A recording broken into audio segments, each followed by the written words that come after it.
Bonjour à toutes et à tous, j'espère que vous allez bien et que vous êtes en pleine forme. Alors on se retrouve une fois de plus avec le docteur Olivier Révol pour répondre à la question de la prévalence du TDAH.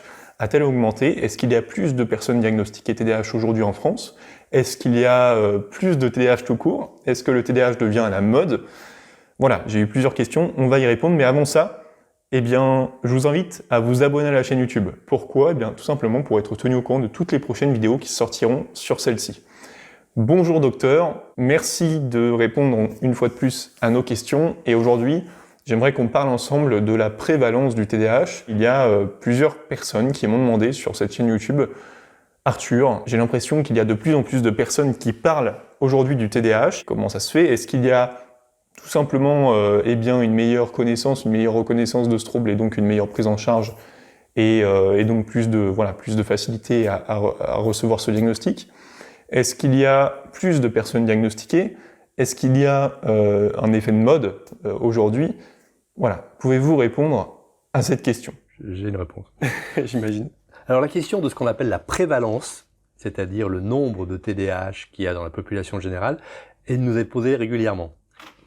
On en voit plus? Est-ce qu'il y en a plus? Est-ce que la société fabrique du TDAH?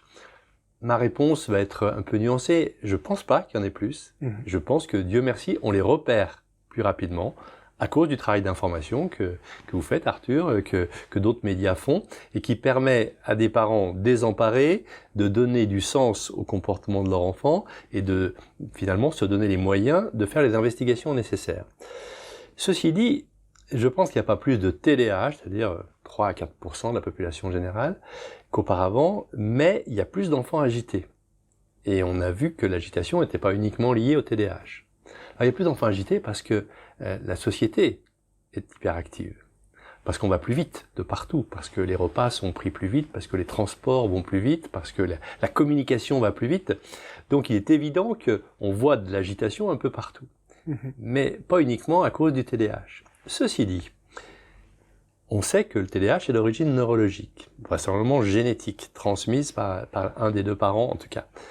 Et on a tous, toujours eu ce cerveau-là, un cerveau plus excitable. C'est mon cas, je le sais, un cortex préfrontal qui marche moins bien. Mais quand on avait un cerveau excitable, au siècle dernier, quand j'ai été élevé, dans une société qui était solide, c'est un philosophe qui s'appelle Bauman qui parle d'une société solide auparavant, alors que maintenant une société liquide, où tout va très vite. Dans une société solide, vous aviez votre cerveau de TDAH, avec votre cortex préfrontal qui marchait moins bien que les autres, mais un environnement, une cellule familiale qui était plus solide, un environnement sociétal qui était plus solide, donc c'était plus facile de se poser, et on était moins excité par les réseaux sociaux, par Internet, par la vitesse de partout. On peut dire qu'actuellement, un enfant TDAH, c'est la rencontre d'un cerveau excitable et d'une société excitante. C'est très intéressant comme question parce que si on le sait, ça veut dire que dans les conseils qu'on va donner aux parents et à l'enfant d'ailleurs, c'est de dire attention, celui-là, parmi vos 2 ou 3 enfants, il est plus excitable que les autres.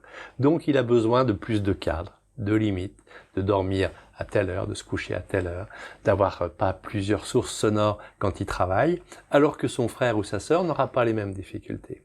C'est-à-dire qu'un enfant dont on fait le diagnostic, ou plutôt le pré-diagnostic très tôt d'un potentiel TDAH, on va être encore plus attentif à l'environnement qu'on va lui proposer, à la sécurité qu'il va sentir autour de lui, à des petits conseils tout simples en disant enlevez de sa trousse le stylo, on appuie sur un bouton, il y a le laser de la guerre des étoiles qui sort.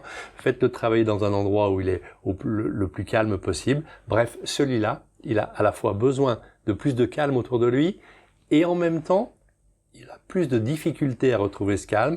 Donc, lui, vous pourriez peut-être tolérer que de temps en temps à table, il se lève, ce qu'on ne tolérerait pas d'un enfant standard. Donc, à la fois, éviter que l'environnement soit excitant, tout en lui proposant des stratégies pour éviter le retentissement sur l'estime de lui, de remarques à répétition qu'on peut lui faire parce qu'on va lui reprocher sa différence. D'accord, merci docteur. Alors, si vous avez apprécié cette vidéo, laissez un j'aime sur celle-ci, n'hésitez pas à la partager à votre entourage, et durant la prochaine vidéo, on parlera avec le docteur eh bien, de l'importance du cadre lorsqu'on a un TDAH. On a vu que celui-ci était important lorsqu'on a ce trouble, notamment lorsqu'on est enfant, mais je peux vous l'assurer aussi, même lorsqu'on est adulte, c'est très important. On abordera un petit peu plus en détail donc ce sujet-là. Si vous souhaitez être tenu au courant, n'hésitez pas à aller dans la description. Vous cliquez sur le premier lien qui est dans la description de cette vidéo et vous pourrez être tenu au courant directement par email des prochaines sorties sur la chaîne YouTube. Merci docteur, à très vite. Je vous remercie pour votre attention. Ciao, ciao.